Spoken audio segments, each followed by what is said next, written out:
Épilogue macabre donc pour ce qui était jusque-là une disparition mystérieuse.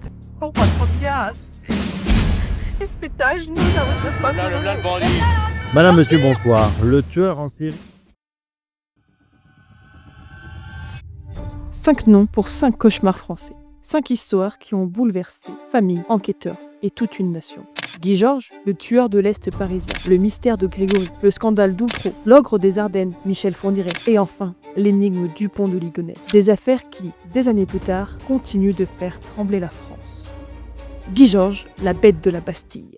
Entre 1991 et 1997, Paris devient le terrain de chasse d'un prédateur indétectable. Guy Georges, de son vrai nom, Guy Rampillon, est abandonné enfant, malmené par la vie, avant de se révéler monstre dans les ruelles de l'Est parisien. Soupçonné d'une série de viols et de meurtres d'une rare sauvagerie, il terrorise la capitale. 7 jeunes femmes sont assassinées, victimes de sa rage, jusqu'à la traque finale menée par Martine Montaigne et la brigade criminelle. Ce n'est qu'en 1998 que son ADN l'accable. Madame, monsieur, bonsoir. Le tueur en série présumé de l'Est parisien a été arrêté aujourd'hui au terme de plusieurs mois d'enquête laborieuse et d'une traque de 24 heures qui a mobilisé près de 400 policiers à Paris. Son procès, en 2001, révèle un homme glacial, manipulateur, mais aussi un échec collectif, celui d'un système incapable de croiser les indices, laissant un tueur en série le temps de frapper encore et encore. Condamné à la perpétuité réelle, Guy Georges demeure le symbole du mal absolu. L'affaire Grégory, l'enfant de la Vologne. Le 16 octobre 1984, l'éponge sur Vologne. Grégory Villemain, 4 ans, disparaît. Son corps est retrouvé, pieds et poignets liés, dans les eaux glacées de la Vologne. Ce drame familial devient une affaire nationale. Lettres anonymes, rumeurs, vengeance de village, soupçons sur la propre mère, Christine Villemain, puis d'autres membres de la famille. L'enquête fait défiler juges, enquêteurs et journalistes dans un feuilleton sans fin. Bernard Laroche, un cousin soupçonné, est abattu par le propre père de l'enfant. Le père du petit Grégory vient de tuer d'un coup de fusil son cousin Bernard Laroche. 40 ans plus tard, l'affaire n'a livré ni bourreau, ni explication incontestable. Elle reste le théâtre des passions françaises et d'une justice impuissante face au mystère. L'affaire Outreau, un fiasco judiciaire. Dans les années 2000, dans la banlieue de Boulogne-sur-Mer, l'horreur. 13 adultes sont accusés de pédocriminalité, de corruption et de viol sur mineurs sur la foi des aveux de Myriam Badawi et de témoignages d'enfants. Mais le cauchemar ne fait que commencer. Au fil des procès, 13 accusés seront acquittés. Certains après plus de 3 ans de détention, brisés à jamais. Seules 4 personnes sont finalement reconnues coupables.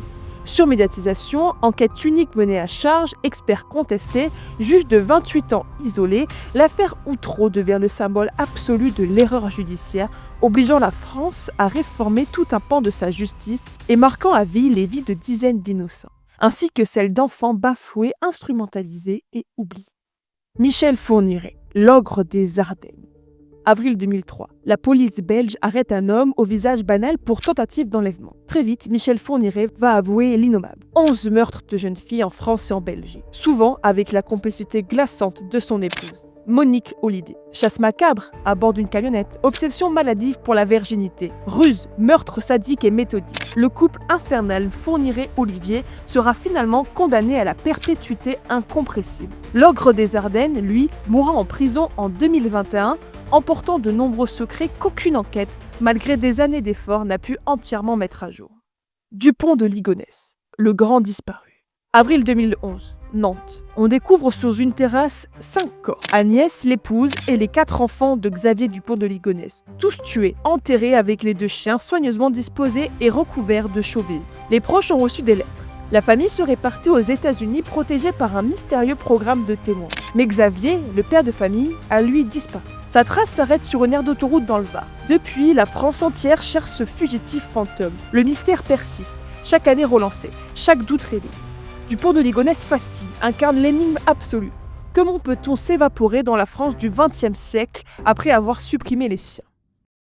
Derrière ces 5 noms, il y a l'ombre de la part, la plus sombre de l'humain, mais aussi toujours le miroir d'une France traversée de doutes, de passions, de traumatismes collectifs. Peut-être ensemble un avertissement. Le monstre n'est jamais loin, même dans l'ordinaire. Et si tu veux plus de récits captivants, n'hésite pas à t'abonner à la chaîne d'Explicit Media.